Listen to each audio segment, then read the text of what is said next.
Здравствуйте, смотрите в сегодняшнем выпуске. Туркменская делегация отправляется в Вашингтон. Президент Туркменистана провел совещание по вопросам аграрного сектора. В Туркменистане может появиться российская археологическая миссия и другие новости. Президент Туркменистана Сердар Бердымухамедов провел рабочее совещание с участием заместителя председателя Кабинета министров Ата Халыева и хакимов вилаятов страны.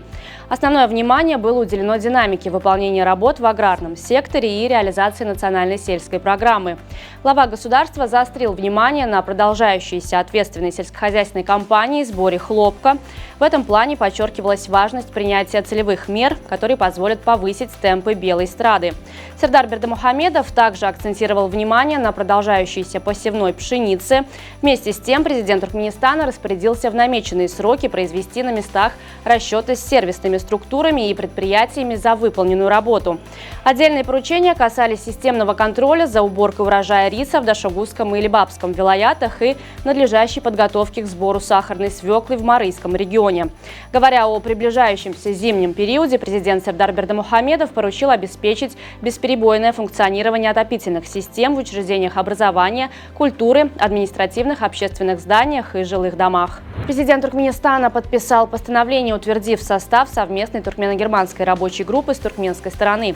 Документ подписан в целях дальнейшего наращивания сотрудничества между Туркменистаном и Федеративной Республикой Германия. Президент Туркменистана подписал распоряжение о командировании туркменской делегации в Вашингтон для участия в ежегодном заседании Международного валютного фонда и Всемирного банка, которое пройдет с 22 по 26 октября. Делегация также примет участие в ряде сопутствующих мероприятий. Документ был подписан в свете возрастающего инвестиционного интереса крупных международных валютных фондов и инвестиционных компаний к развитию города Аркадак. В Туркменистане, как и в странах СНГ, где ведутся раскопки, может появиться российская археологическая миссия.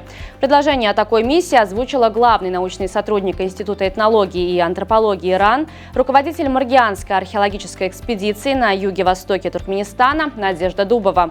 Миссии могли бы включать экспозиционные залы, где рассказывалось бы о находках и местах раскопок, различных помещениях для работы археологов и их жизни.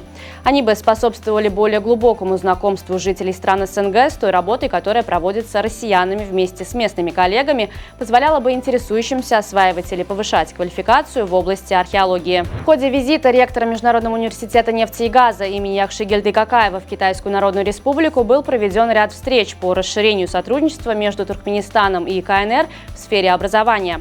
В частности, были обсуждены вопросы открытия в Туркменистане мастерской Лубаня, туркмено-китайского энергетического учебного центра в структуре университета.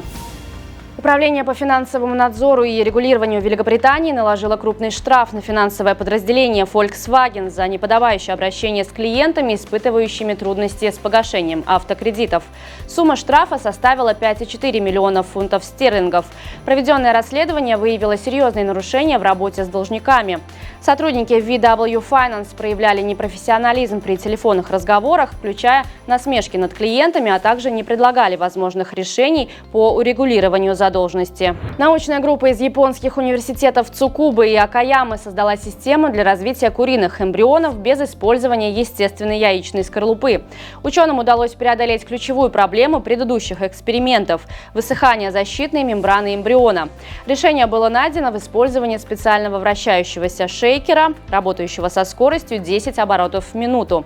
Такой подход позволил достичь максимального процента успешного вылупления здоровых цыплят. Туркменистан и Международная федерация тенниса достигли договоренности о подписании плана развития тенниса в стране до 2028 года. Соответствующий документ был согласован на встрече председателя Федерации тенниса Туркменистана Азиза Давлетова и главы ITF Дэвида Хагерти в рамках Генеральной ассамблеи в Гонконге. В рамках соглашения предусмотрено использование учебно-тренировочного центра Азиатского региона в Ашхабаде для реализации совместных проектов, включая проведение семинаров для тренеров и развитие тенниса для людей с ограниченными возможностями. Полузащитник сборной Туркменистана Теймур Чарыев стал обладателем Суперкубка Киргизстана 2024 в составе футбольного клуба Абдышата. Его команда одержала победу над Мурас Юнайтед. Матч прошел в Бишкеке и завершился со счетом 1-0. Теймур Чарыев вышел на поле с первых минут и внес значительный вклад в победу своей команды. На сегодня это все. Желаю вам хорошего завершения дня. Увидимся завтра. И не забывайте, что Туркменпортал – ваш самый надежный источник новостей.